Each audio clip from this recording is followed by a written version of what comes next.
Bienvenue, on est chez Lenovo et Lenovo n'a pas présenté qu'un Ultrabook, on a aussi une tablette qui est très intéressante parce que c'est une tablette qui est 8 pouces. C'est la ThinkPad 8, la tablette 8, donc la tablette 8 de Lenovo. Et cette tablette, c'est pas la première du genre, on a également vu des formats similaires chez Acer avec la W4, Iconia W4. On a également la même chose chez Dell avec la Venue Pro. Et donc voilà le modèle de Lenovo, une tablette de 7 pouces sur Windows 8.1.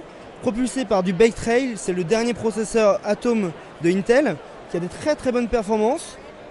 Seulement 8,8 mm d'épaisseur, une autonomie d'environ 8 heures, c'est grâce entre autres à ce processeur.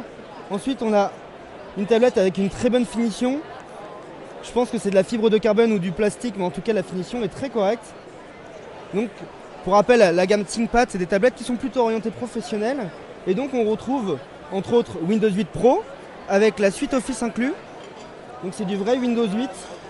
Là on a l'interface tactile, mais on peut à tout moment passer sur l'interface que vous reconnaissez, qui est l'interface Windows classique.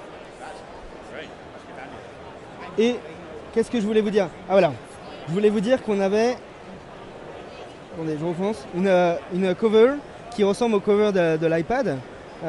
Et donc je vais pouvoir la mettre en place grâce à un aimant. Attendez, si j'y arrive, je suis presque. Il y a un sens précis, voilà, il y a un sens précis. Donc là, je peux utiliser comme ça.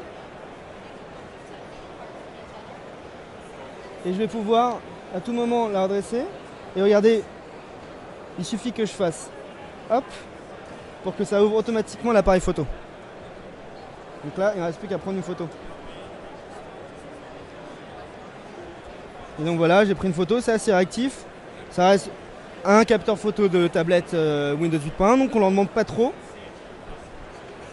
Le reste est assez complet, on a une caméra de visioconférence à l'avant.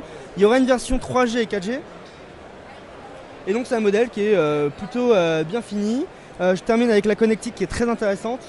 On a d'un côté le USB 3.0 qui va permettre de connecter un petit boîtier docking, un dock, et qui pourra donner accès à plusieurs USB, mais aussi à un port DVI et toutes ces connectiques de PC classiques.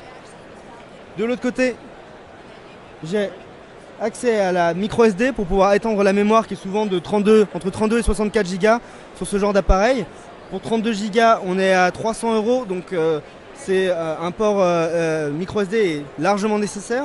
On a également, et ça c'est pas le cas chez les concurrents, mais on a un micro HDMI qui permet très facilement de connecter un écran.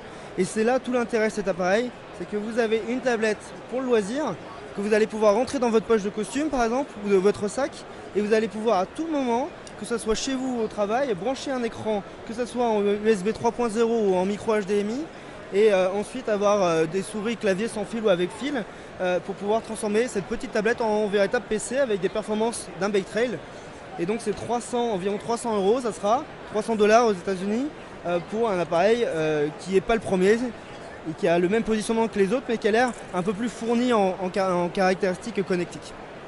Voilà, c'était la Lenovo Tablet 8.